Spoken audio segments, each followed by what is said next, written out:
Welcome to the Barack Obama approved world's greatest podcast, Hyphen Nation. I am your host, Kellen Conley. How's everybody doing today?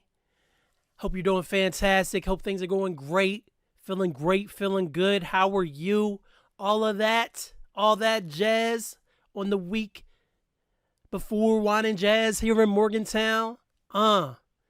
When I come around, you better touch the ground. You better touch grass.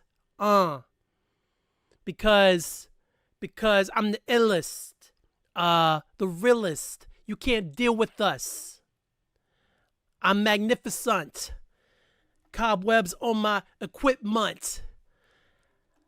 Don't have Starfield, so I watch it on YouTube. Don't have a PS5, I watch Spider-Man 2 on YouTube. Who knew? Welcome back. Back up in this, whoa. Man. Seriously, though. Aside from that, very bad freestyle. I hope everybody out there is doing fantastic. Hope you've had a great day. Hope you're having a great day. Hope things are going your way. If not, positive vibes. You can get through this. If not, man, just take a deep breath, talk to somebody. And then that's our show. There it is. I just did the outro. Without further ado, Morgantown weather report. 63 degrees right now here in Morgantown. Cloudy. Low chance precipitation today. Surprise. And the next 10 days are literally rain-free according to this forecast. Whether or not that actually holds remains to be seen. But for right now, in the next 10 days in Morgantown, West Virginia, there will be no rain. No rain whatsoever. So, we're not even going to waste any time. We're just going to jump right to the proceedings to get the proceedings proceeding. We're going to do this. First topic. Memphis Bleek. He's actually on the latest episode of Drink Champs. Now, I have not listened to Drink Champs since Kanye was on there in the middle of his manic episode, whatever, his anti-Semitic height of his popularity, when Nori and enough EFN enabled him to come on there and continued his hate speech across the interwebs.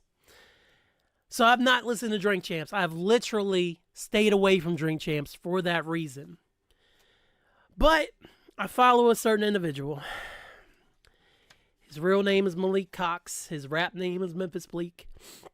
And Bleek started posting clips of him being on Drink Champs again. Now, I don't know if this is his second time, which I thought it was, but he might have been on there a third time.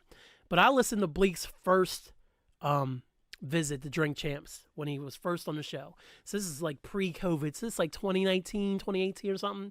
And who knew that Memphis Bleek would be this wealth of not only entertainment, but also this wealth of knowledge, who also keeps it all the way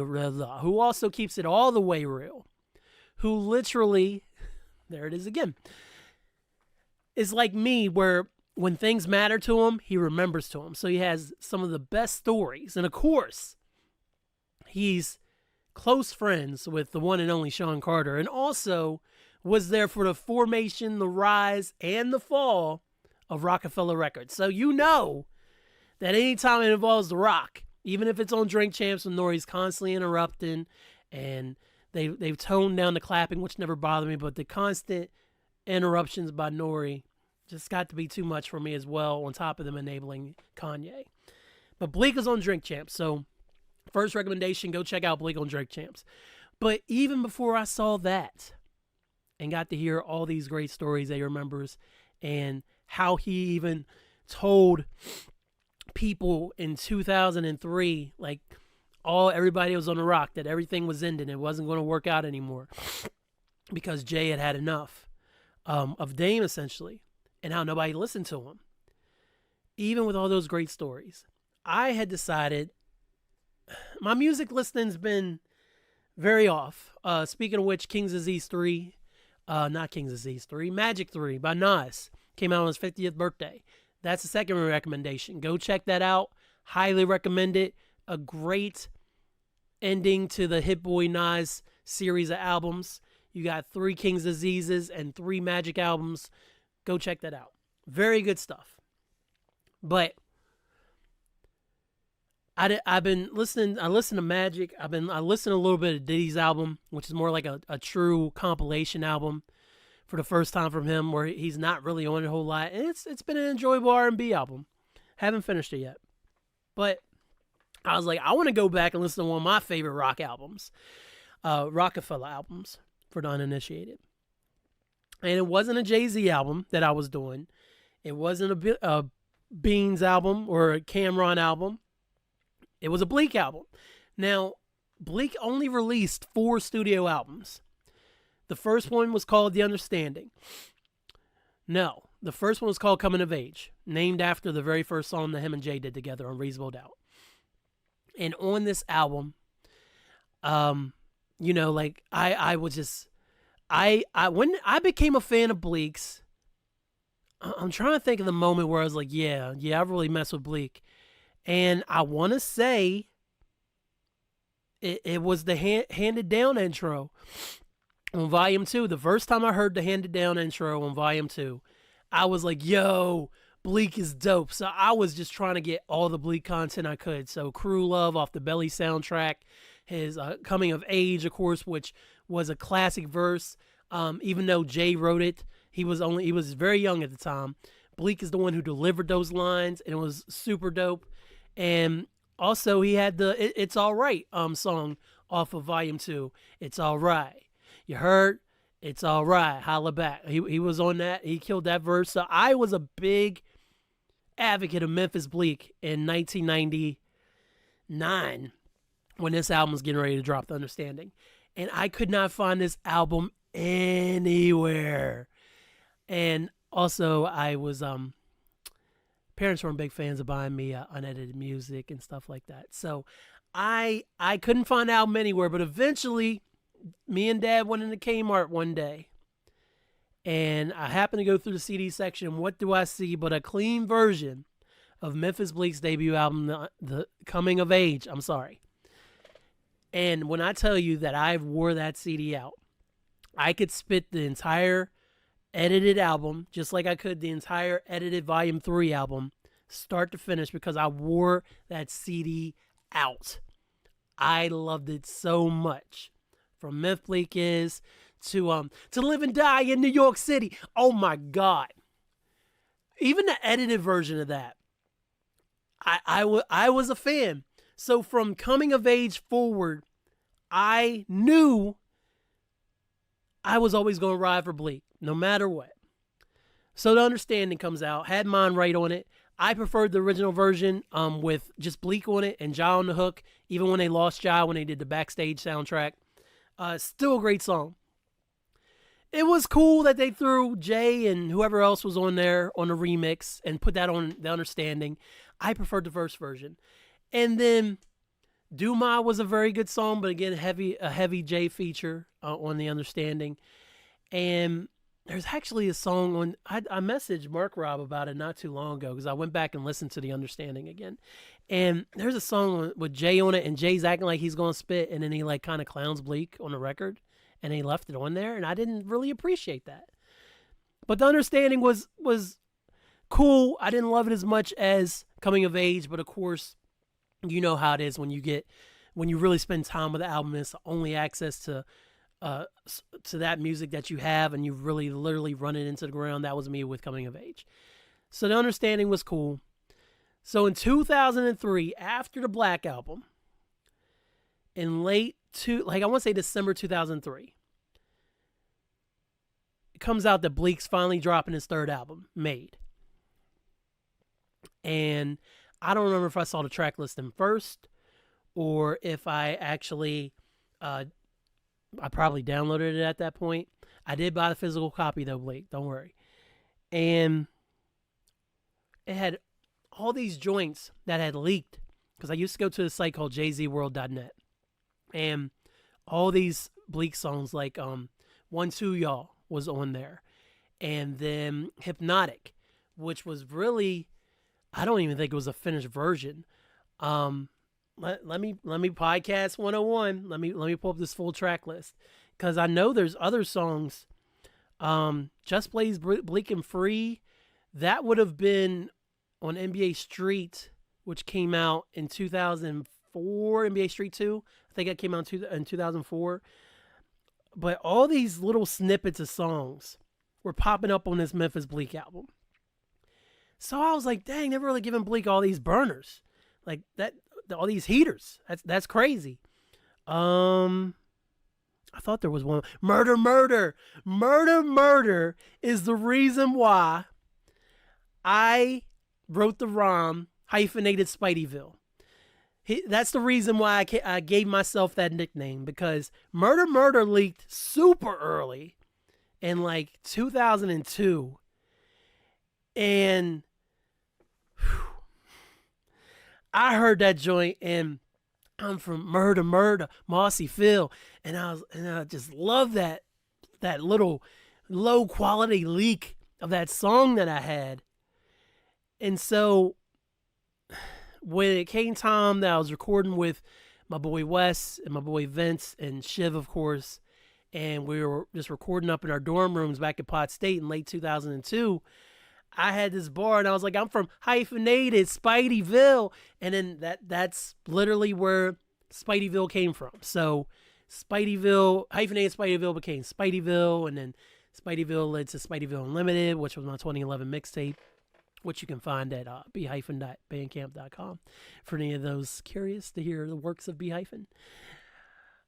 But he had all of these heaters, right? Okay.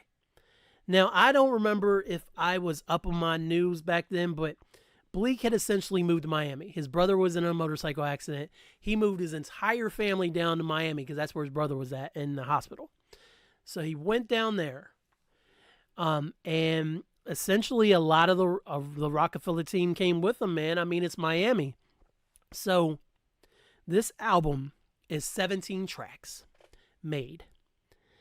And Bleek's fourth studio album was called 534. It was cool. It was part of the new Rockefeller thing once Jay took over.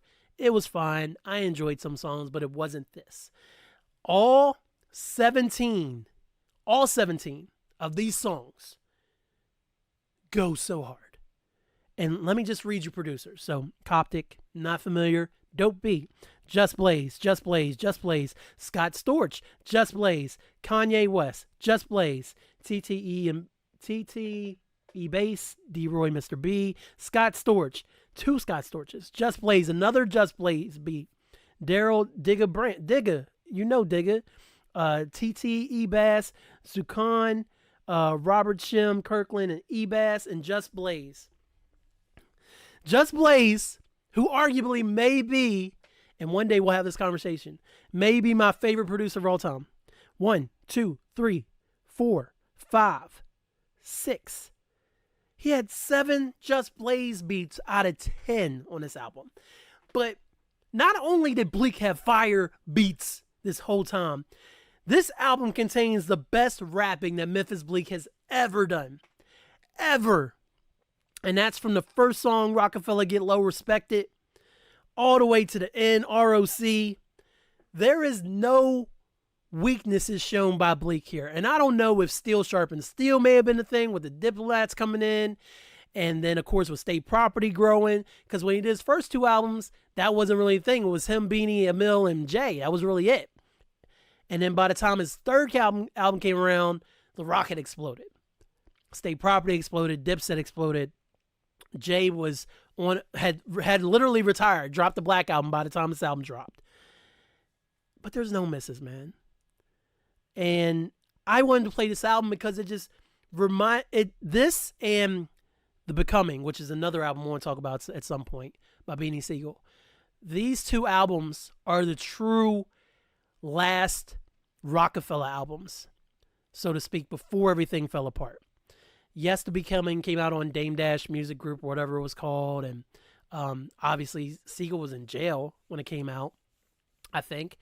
But all of these albums, both of those albums were like the bookends of the Rockefeller dynasty.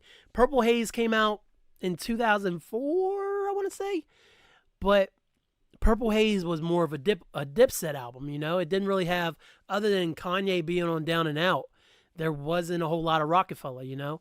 And not that there was a whole lot of Rockefeller on Come Home With Me, but the presence was obvious. I mean, so you had Jay feature, Bleek feature, Beans feature. So there was a lot of rock influence, you know? And Cam was talking more about the rock on that album. But a Jay-Z album is a Jay-Z album. But, Freeway came out in early 2003. So he's one of the last true Rockefeller albums. So 2003 up until The Becoming, which came out in like early 2004, all those albums were incredible. And I wish, like, I don't even want to look at the sales. Like, I don't even know if they have sales figures. Album reached number 35 on the Billboard 200, man. Like, Bleek was at his prime. There's been no other time that Bleek has been this good.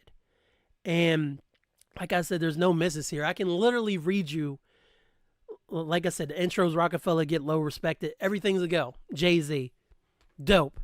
And the thing is, I noticed something. Jay's verse on Everything Is a Go was fine. And yes, Mark Robb and Handsome Bane, if you're listening, this is a Jay-Z feature that lacks. And also, I listened to Hey Poppy yesterday. Hey Poppy. I listened to that. Jay's whole first verse feels like it's offbeat. Like I'm counting bars, and Jay is nowhere near where those bars should have been. I was driving, but them bars ain't on point, but it was Jay. Then Bleek comes on, and Bleek just rides that thing. Bleek's like, I got this. And then when Jay comes back, Jay's on that same flow that Bleek had. So Bleek may have a couple where he got Jay. He may have a couple. Around here, Trick Daddy, T.I., Bleek, we such a great hook. Such a great hook. Bleek kills it. Just Blaze, Bleek and Free. I mentioned that it was on NBA Street Volume 2. Another great beat. Of course, you got that that classic. Yeah, it's just, the song's called Just Blaze, Bleek and Free. So I get a verse, a hook, and then goes like, get the fuck out of here. All right. You know, We Ballin', featuring Young Chris and Living Proof. Chris killed that hook. Hypnotic, one of the most slept on Siegel, Beans, Hove collaborations ever. Hypnotic. So good. So good. And the thing about it, the beat is just so mellow anyway. But then to have Bleek and Jay and Beans respect that, I don't even think they cursed on this record. And just come in and nail the entire concept. Like, that song could literally be meditation music. It's that damn good. Then you get into the more upbeat songs. I Want to Love You, Donnell Jones, Kanye West. That's a win. That should have been on the radio in 2003. But the rock was falling apart. Everything was going towards a Black album. It just kind of got thrown out there. Geez, like, for real, Bleek probably had a video for Around Here, and that was it. I don't think he had any other videos from this era. Don't quote me, though. And then another Just Blaze beat, War, that was on NBA Street Volume 2. Dope. Need Me in Your Life. That song's not called Need Me in Your Life. It's called You Need in Your Life, with Nate Dogg singing a hook. Yes, Nate Dogg singing a hook. Another fire song. Murder, Murder. Already talked about it. They took G to K off and threw Siegel on it. Chef's Kiss. Yes. And one of my favorite last songs on here is, and probably, like, I got emotional listening to the song as a 20-year-old the first time I heard it. I bought this album now that I think about it, because the more I think about it, I didn't really start downloading music till 2004. So I bought this album. So the first time I played Understand Me Still featuring Rel, if we did a top 30 Rockefeller songs, leaving like Rockefeller songs not with Jay-Z as the lead artist. This was not even top that. Then I'd say 15. If Jay's not the lead artist, then I'd say it's one of the top 15 Rockefeller songs ever for me, ever. Jay can be featured, but not on it. Understand Me Still is art. It is art. And Rel, this is one of Rel's last appearances on record for real. If I recall, because I don't really know what happened to him after Rock broke up. But Rel came in and I don't know again if it was just steel sharpened steel, or if it was the timing of everything with him being down in Miami and then locking in with Just Blaze and just kind of like Just Blaze and Freeway did, like Justin Free did, sorry. They literally were just spending time together in the studio and Free would be there. And so Just is like, here, rap on this. And that's how Philadelphia Freeway became what it was, because they built that chemistry and you could really tell in the sound of the music. And despite all the features, because there's very few tracks on here that just have Bleek. There's a decent amount, and he definitely doesn't get lost in his own album, which kind of was the case with The Understanding a little bit. Not so much with Coming of Age, but definitely with The Understanding. Despite all of that,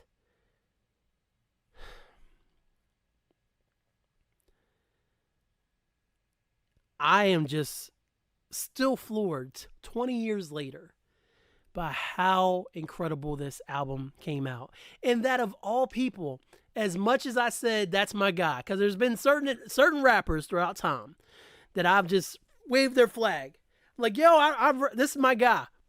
And like it be not Jay, not Nas. Those rappers would be Memphis Bleek, Joel Santana, which we all, unfortunately, never got a third album. Him and Dipset fall in and out. He's been out of prison for a minute, but we still don't have any new music. But I feel like his ship has sailed. Royce the 5'9". I was a huge Royce guy. Pretty much until there was a time with Royce, and that's why Royce is in the top 10 of my greatest rappers of all time now. Pretty much what happened with Royce is I was a fan from before Rock City came out, and then Rock City came out, and then he lost his deal, and then Build and Destroy came out, and then he put out Death is Certain, which is a all-time classic rap album, one of my favorites. Then he went independent, then he came out with Bar Exam. So by the time he really exploded with Slaughterhouse, and then going back to Shady, and then putting out the album with Eminem, as he exploded more mainstream, that whole time, Royce is my guy, Royce is my guy, Royce is my guy. I was him, constantly talking about Royce. So it was either Bleek, Joel's, and Royce who I rode with. And the fact that Memphis Bleek made this album and put this album out into the world, and only a select few can really enjoy that. He literally has a classic album under his belt. A whole ass classic album. And he doesn't get his flowers. Like, yeah, Drink Champs give people his flowers. Like, yeah, we'll give you your flowers, Bleek. And Nori and Bleek are good friends and EFN. But even outside of that podcast and how real Bleek keeps it, and he was telling a story about trying to get Beyonce tickets for Philly for his wife, man, and having to call Jay and how embarrassed it was. Go listen to that Drink Champs episode, man. Even with all that, man, Bleek has a classic album. And if we're talking classics, Rockefeller, for me, Come Home With Me, Becoming, the reason might be in there, but I really love Becoming for sure. Of course, Jay, you got Black Album, you got 444, Reasonable, you got Blueprint, obviously. Some would say American Gangster. So you have all those. You have Come Home With Me, which I may have already mentioned. Then College Dropout, Graduation, Late Registration, All Fire. then in Freeway. So Bleek's up there. Bleek got one on the wall. He got a jersey up. He was talking about how Dame was gassing everybody up at gaslighting. He was gassing everybody up at the Madison Square Garden show in 2003, telling all these artists that they're going to all have their careers in like this and have a farewell concert in Madison Square Garden. And him and Dame got into it because Bleek's like, no, we're not. Because Bleek saw the writing on the wall. Nobody else wanted to see it, especially not Dame. But Bleek's up there in the rafters, man. He got a classic album. And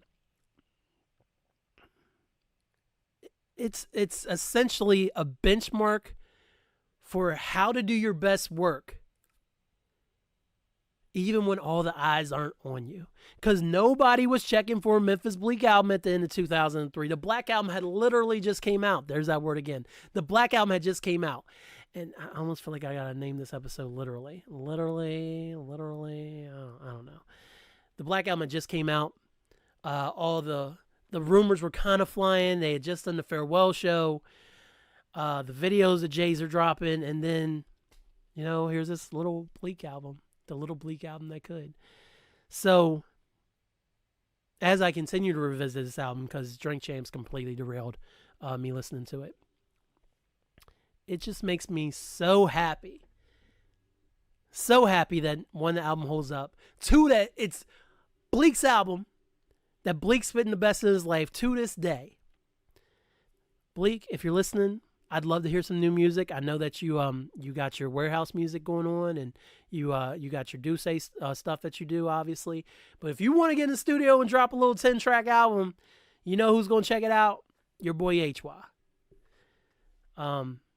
Yeah, but Bleek did the damn thing, man. So I wanted to come back to Hyphen Nation, come back and just jump right into it because I'm very excited about how dope this album is. Recommendation number 3, Memphis Bleek, M.A.D.E.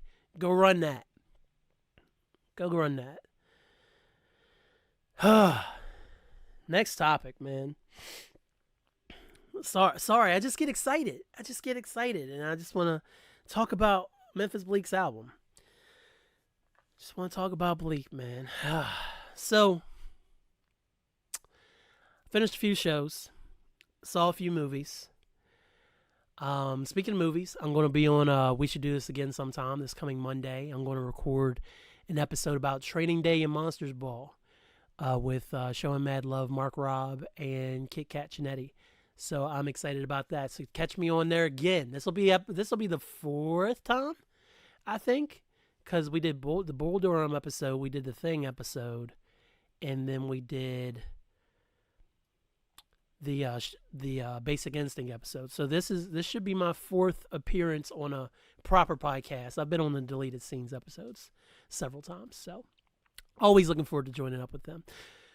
While we're at it, this show is brought to you by Hyphen Podcast Group, bringing great podcasts to the people, hyphenpodcastgroup.com. Let's see, the Shredhead Pod just finished season 5, but they're going to come right back. Rasslecast just started again, just dropped episode 2 late last night with Hi Gabby. She came on again. We did a gimmick draft. We Should Do This Again sometime just came back. So we back. We back, big baby. We back, big baby. Oh. Warren G'd up. That's the Game Don't Wait remix for those that don't know. So, yeah, and then also can't forget the markrob.wordpress.com, marcrob.wordpress.com. Don't forget the. My man Mark Robb writes pontiferous paragraphs about pontifications he has on all kinds of things. He put up a brief piece about Bray Wyatt's passing not too long ago. So go check out my man. Hyphen Nation's always sponsored by the Mark Robb, and of course brought to you by Hyphen Podcast Group. Super important. But talking about a couple shows that I've been watching. I'm currently watching the newest season of Sex Education. Reddit seems to hate it. I'm only on episode 4, so I'll finish that over the course of the next couple days. I think it's good so far, but if you haven't checked it out, let me give you a small teaser if you want to get into it. So it's about these kids in Britain, in Britain, and the show's called Sex Education. It's about this teenager named Otis. His mother's a sex therapist. Otis is awkward as hell. His best friend Eric is gay, but still in the closet. And then somehow Otis starts giving out sex education advice at school and becomes super popular. And then he ropes in this girl, Maeve, who seems to be, I don't really know how to describe Maeve. I guess you want to call her like a misfit, where she's cool at school, but at the same time you could tell she's got stuff going on in her life. They somehow forge this unlikely friendship, and then they start doing the sex therapy together. As far as her booking and him doing the actual therapy, and it just goes from there. And you get an assortment of all kinds of fun characters and twists and turns. And like I said, it's up to season 4, and I really wish I could say the actor who plays Eric's name. I'm going to do right by my man. How to pronounce okay. All right, so let's see what YouTube has to say. A Rwandan actor, Shuti Gatwa. Shuti Gatwa. Shuti Gatwa is the new Doctor Who, y'all. I would have never thought to not say the N. I would have said Nkuti Gatwa. Shuti. Okay. I love him. I absolutely love him. And I'm excited. He was in Barbie too. 3 of the main characters that's in Sex Education was in Barbie, which chef's kiss, 5 stars. I just got to literally write on my letterbox. Watched it again with the fam the other night, and they loved it. And Angel especially got it. She got it, which is what I was happy that she got it. Barbie is so good. So yeah, Kuti Gatwa. He's in the show. He's gonna be the new Doctor Who. So that's another recommendation. Started watching that. I finally finished Schitt's Creek after so many years, because I start stuff and then I don't finish it. Then I come back to it, watch a little more, and then I don't finish it. So currently, let's see what shows I'm doing that with right now. So there's still Frasier, which I never finished. There is still Degrassi Next Generation, which I started a few years ago, and I'm stuck somewhere in the middle. I just started it and stopped. What else? Ted Lasso, I'm going to talk about Ted Lasso shortly. Ted Lasso, I did stick with pretty consistently. I was slow on season 3, but I did stay with that. Russian Doll. I had a whole episode where it was between 95 and 100, where I literally spent half the episode talking about Russian Doll. And I started episode 1 of Russian Doll, and I haven't watched it since. Just like I watched episode 1 of Game of Thrones, and I haven't watched it since. What is wrong with me? I don't know. I just begin distracted. But something finally made me finish second to last season of Schitt's Creek, and I pushed through, and I finished off Schitt's Creek, man. And I'm not going to do spoilers. I mean, I'm not going to spoil anything. The last episode was the way it should have gone. While I would have liked to seen an extended goodbye to those characters and have a little bit more time, the fact that they kept it within the format and was like, here's a regular size final episode and we're going to do all this stuff in here, it worked. And it made me the biggest Dan Levy fan. Of course, Annie Murphy. Them legs, though. I'm sorry. Shout out to Annie Murphy. Shout out to Annie Murphy's legs. Also, she's in the first episode of new season of Black Mirror. I've watched the first 3 episodes of Black Mirror new season. Haven't finished it. Last one I watched was On the Way to Mexico. I watched the episode with I'm gonna see if I can remember. I can't remember their names. I can see their faces, but I can't remember their names. For 40 days and okay. Josh Hartnett. The episode with Josh Hartnett, him and then the dude from Breaking Bad, Jesse. I'm so bad at names. Jesse, Breaking Bad actor. Aaron Paul. That's the last episode I watched. The Aaron Paul and Josh Hartnett episode. And I loved it. But it was like, okay. I don't know. But kudos to Schitt's Creek. Definitely highly watchable again. I feel like it's one of those shows that's going to be a comfort show forever and ever. Forever. Quite easily. And you just turn it on and lose yourself. Just like I do to Scrubs, just like people do to The Office and Friends and Parks, so on and so forth. How I Met Your Mother. It's one of those shows. So good and so funny, and I loved the ending, man. So shout out to Schitt's Creek, man. Y'all did not fail me. And speaking of not failing me, Ted Lasso. Nobody knew going into season 3 it was going to be the last season. Nobody knew, and yet here we are. We got season 3. And we got a nice, I'm not going to spoil this either. We got a nice wrap up to the story. And it was a nice ending for everyone. And I get it. You don't want a thing to end. I saw some backlash about that too. People don't want a thing to end. They want things to go on forever. And it's just not meant to. Sometimes it's easier to just find a nice stopping point and end it. And I've read some stuff about possible spinoffs. I don't know if anything's in actual works. The writer's strike just ended. And so I don't know what's in the plans if they decide to spin off any of these characters. But I think I thought Ted Lasso was brilliant. The growth of all the characters was wonderful to see. And I was just really happy with how they ended it, man. Again, it's a great show. I'd love to see it go 10 seasons. But if your story's over in 3 seasons, that's what it needs to be. It doesn't need to be all this extra stuff. So I definitely think that Ted Lasso had a great ending as well. Have I finished anything else recently that I can think of? I finished season 7 of Fear the Walking Dead. I'm like 3 episodes in on season 8. Angel wants to watch it, so I'm continuing to watch it too. And it's fine. It's fine. This episode is brought to you by Dr. Pepper Cherry Zero Sugar. Cut the check. Cut the check, Dr. Pepper. I almost forgot. I almost completely forgot. I watched season 1 and season 2 of Abbot Elementary. And when I tell you that Abbott is the most exciting new sitcom that I've watched in years, I'm going to go and say it.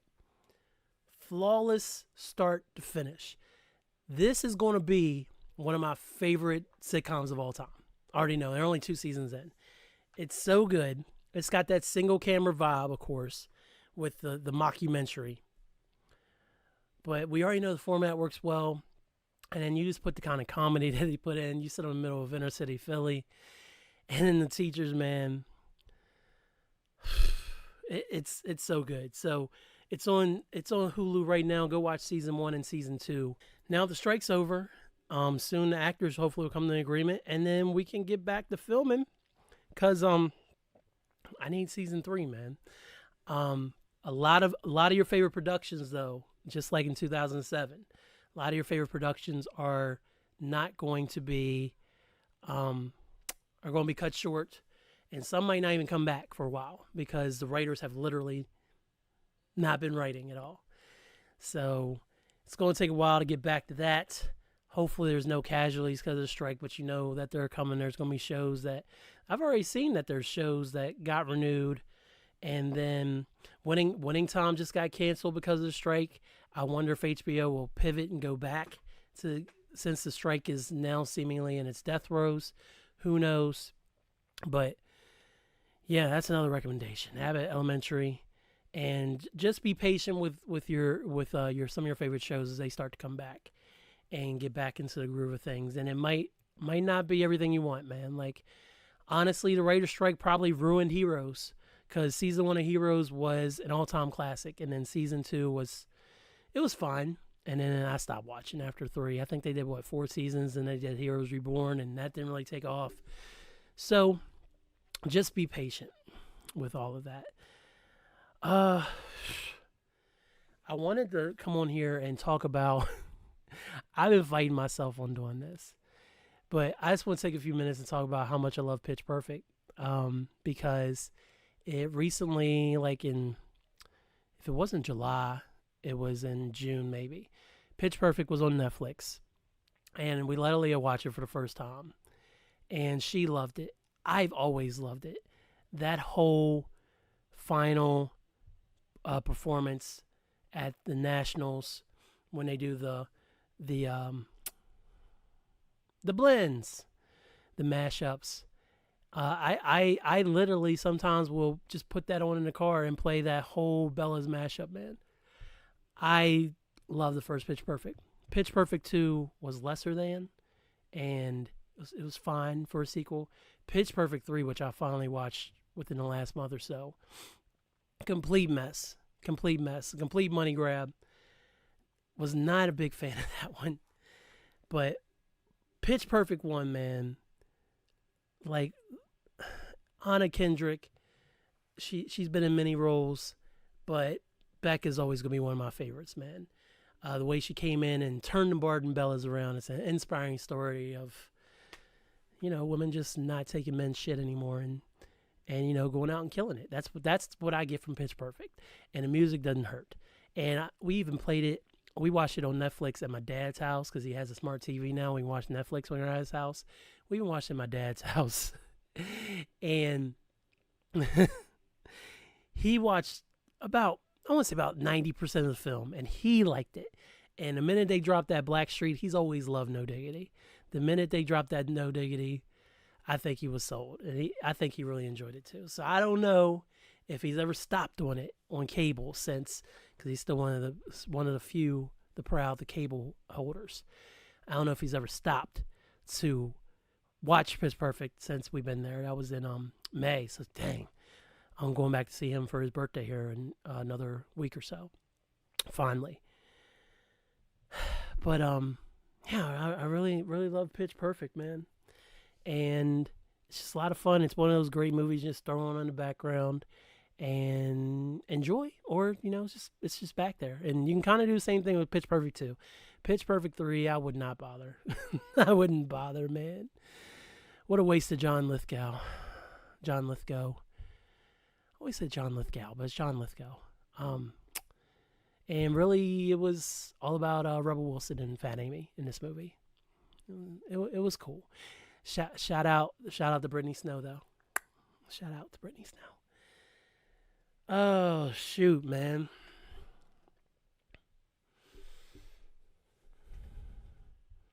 It's been so long since I sat in Hyphen podcast, Hyphen Nation seat.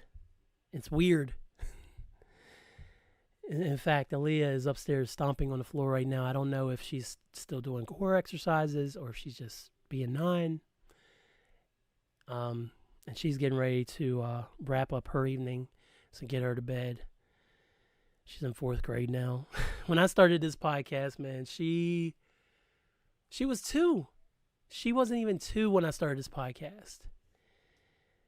She turned 2 in April of 2016, and now 7 years later, she's 9. Go figure. I've had this list of movies that it was last edited on April 21st, 2021. I did a whole episode, probably in the 60s, I want to say, about movies I couldn't turn off because I literally couldn't think of a topic, and I remembered that I had written a list. Well, this is that same list, and I may have added maybe 2 movies to this, so I'm just going to go through the list real quick. And if you haven't seen them, I recommend them. If not, I mean, if you feel like you feel some kind of way about these movies, you can always hop in the comments if you're watching this on YouTube on Hyphen Universe. If you are, I appreciate you watching. And please take the time to like and subscribe to the videos. And if you hit that bell, you'll never miss an upload of Hyphen Nation or Rasslecast Power Hour until I move that to a new channel, which is in the back of my mind, as well as some other things I'm working on, whether that be like video game stuff or the Hyphen Universe show. I've really lost all my energy from 10 minutes of jumping on the trampoline. So I apologize that it went from high energy to this, real mellow, because it wasn't that long ago. I think the last episode Hyphenation I recorded was like on an early Saturday morning and everybody's asleep. So I know I was definitely up in the microphone just doing a little ASMR, just like, yeah, and talking about some different things. And Kobe Bryant, I feel like I talked about Kobe that morning. I can't remember what the last episode was about. I'm pretty sure she's up there doing core exercises from the thumping. But let me just rattle off this list. Maybe some of these things have changed. Movies I can't turn off. Zombieland. Angel was watching it the other day. Still a classic in my eyes. Great performances from everybody. And Zombieland 2, which came out recently within the last couple years. I want to say maybe 19, 20, somewhere in there. I thought Zombieland 2 was a lot of fun. I thought it was a worthy sequel. So Zombieland 1, Zombieland 2. Movies I can't turn off. Crazy Stupid Love. Maybe my most favorite rom-com that's come out since that might be a podcast topic. Favorite rom-coms. I love Crazy Stupid Love. Ryan Gosling, Steve Carell, Julianne Moore, Emma Stone. There's some hitters in there. Aunt May is in this. It's funny. It's touching. It's romantic. Oh, what a great movie. I want to watch it right now. Like, there's no beating how good that movie is. Armageddon. I haven't watched Armageddon in a minute. And Angel's the one who really got me hooked on it because it was one of her favorite movies. And I'd seen it not that long after it came home from the theaters and stuff. Like, when was Armageddon? Like 98, I want to guess. So I watched it on eventually. I was like, oh yeah, it's pretty cool. I enjoy it. But it's another one, man. If I see Armageddon on, I'm rocking with that thing all the way to the end. Absolutely. 2 Queen Latifah movies, and Angel and I was just talking about one of these last holiday, where she mistakenly thought she was dying, so she blows all her savings and goes on this exotic vacation at Christmas time and falls in love with LL Cool J. And last holiday, start to finish. If I see that on, watching it all the way through. Beauty Shop is the same way. I don't know if I would stop for Barbershop 1 necessarily, maybe. But Beauty Shop, I'm watching Beauty Shop. I don't know what it is. Maybe it's Alicia Silverstone and her little hood accent she's putting on. Or does she have a hood accent, or does she become hood? I think she was from the country, and then she got around all the black people and then started. Yeah. I just think the movie's a lot of fun. So I'm stopping for Beauty Shop. Groundhog Day, you already know. Even though Bill Murray's trash now. Completely took me out of Ant-Man and Wasp when I saw Bill Murray. These are our heroes, folks, but Groundhog Day can't miss for me. Billy Madison. Normally I'm going to stop on an Adam Sandler movie. Definitely Billy Madison, definitely Happy Gilmore, definitely Wedding Singer. The other Drew Barrymore movie, the second one where she has brain damage. 50 First Dates, man. 50 First Dates is such a good movie. I will stop for that one. Yeah, there's just a ton. If the first Grown Ups, I'll stop for that. Adam Sandler definitely got some can't turn off movies, man. But Billy Madison, you never forget your first one, and that was my first one, man. And plus Billy's teacher. Shout out to Sonya Blade, man. Shout out to Sonya Blade. Silver Linings Playbook is in here. I can't remember the last time I watched Silver Linings Playbook, but I know that there have been times when that's on, and I'm like, yo, I'm stopping. But that's also because of my Jennifer Lawrence crush. So, but I do really enjoy the performance in Silver Linings. Bradley Cooper, of course, and Robert De Niro. So, yeah, I'd still say it's a movie I'm not turning off. Wild Hogs. Again, not turning it off. Travolta, Martin Lawrence. Of course, you got Tim the Toolman Taylor, Tim Allen, and I can see the fourth Roadhog, but William H. Macy. See, my brain works sometime. That plot every time. I'm gonna stop and watch it. I think it's fun. I laugh the whole way. I'm watching Wild Hogs. I got Roll Bounce on here. I like Roll Bounce. That's one of my favorite Bow Wow movies. So I like Roll Bounce. Yeah, I'm Roll Bounce. I'm watching. I haven't watched that in a long time either. Just Right. Common and Queen Latifah. Queen Latifah got 3 of them joints. Queen Latifah doing something right in her movies. I'm not turning off Set It Off either. So there's another one. Yeah, Just Right. I'm watching, even though Common is hilariously small to be an NBA All-Star in that movie. And then finally, a movie that I recently rewatched just a couple weekends ago, Wedding Crashers. Every time, man, you turn on Wedding Crashers, we watch a Wedding Crashers start to finish. So that's my list of movies I can't turn off. That has been literally. I'm not doing this on purpose. That's been sitting here for a while. So I just wanted to go ahead and get that out there. I figured it'd be a good episode to kind of throw that out there. So,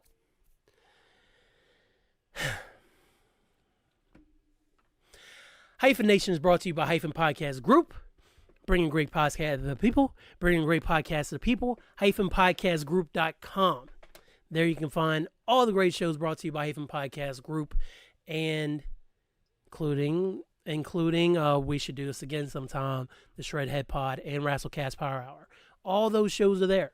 So be smart, take advantage, get involved, and go listen to some Hyphen Podcast Group stuff, for real. Also, if you go to my website, hyphenuniverse.com, I've been doing some blogging on there lately. I post my column on there. It's not going to write itself. That's also on there.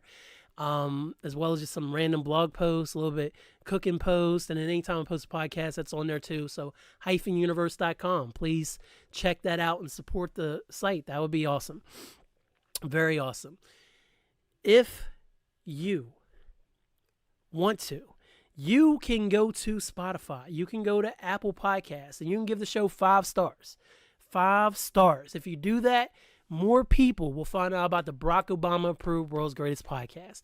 And if you do that, I'll love you forever. And it just spreads the word like wildfire. Tell a friend to tell a friend. That's them again. And I greatly appreciate it, man. So please do that. Leave a review, good or bad. If you do leave a review, I'll read it. Same thing on the YouTube channel. If you leave a comment on one of the podcast episodes, I will read it on the air. And we can talk about it. See, and I'd love to know how you feel about the episodes.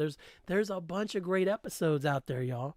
So go forth and listen, and comment and share and subscribe and all that stuff. If you have a podcast listening platform that you use that you can't find Hyphen Nation or any of the Hyphen Podcast Group podcast on, please let me know. Because if you let me know, then I can actually fix it for you. I will find a way. I am a pro at adding podcasts to podcast listening platforms. So please let me know and I can fix it for you. A Sappington, okay? So I say all that to say, if you want to get in contact with me, you can do so like this. b-at@gmail.com. That's BHYPHEN@gmail.com. B- on Twitter. Hyphen Universe on Facebook, and the B- on Instagram. Or you can go Hyphen Podcast Group @gmail.com, Hyphen Podcast Group on Facebook, Hyphen Podcast Group on Instagram, or Hyphen Pie Group on Twitter. X. Whatever. Reach out to me in any of those ways. You can totally do it. So, the power of positivity is real.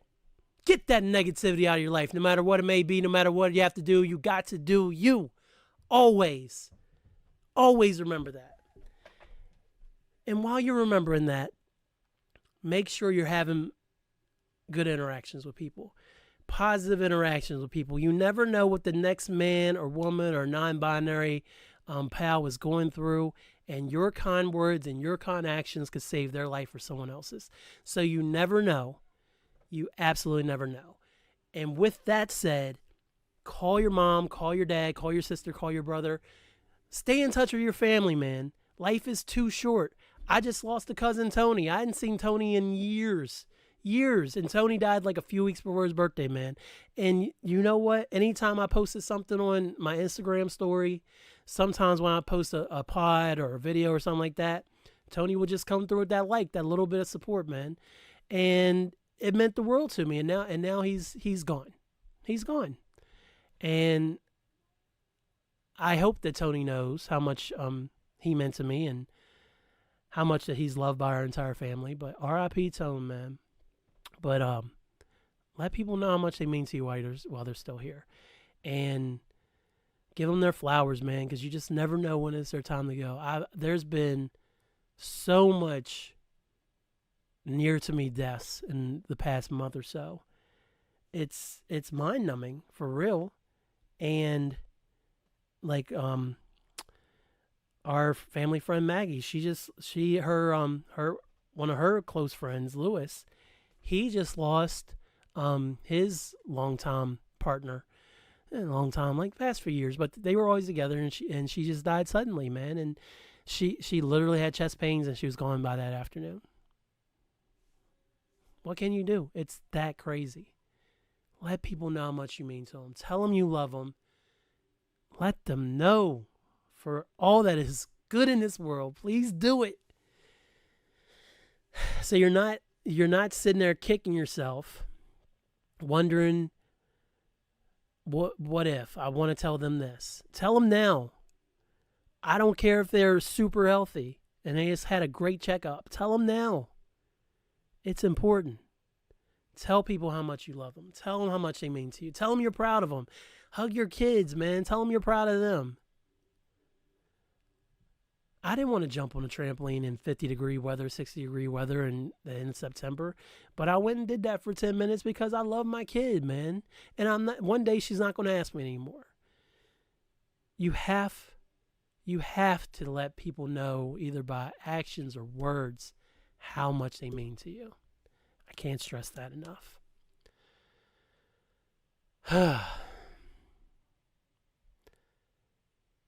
So, here we are as in olden days, happy golden days of yore. I didn't even talk about Kobe last episode. I talked about Roger passing and the foreign exchange and the second return of CM Punk. Punk's second AEW run started and ended in between episodes of this podcast. That's hilarious. Oh man, just go to ROH, just go to Impact and leave us alone, Punk. Go down there and burn some more bridges, man. These are our heroes. That's going to be the podcast title. I know I said it was going to be literally, but these are our heroes, which I think is fitting because that's the title of a Nas song, and it was on Street's Disciple, and yes, he called Kobe a coon in it, and I mentioned that before when I was talking about Nas's King Disease album when I reviewed his whole discography a while back. But it's only fitting, man. They say never meet your heroes, and then these are our heroes, man. So it is. We'll always have 2011 and 2014 Punk, but besides that, wish you the best in your future endeavors. All the best to Larry and all the best to AJ. For real, for real. All right, man.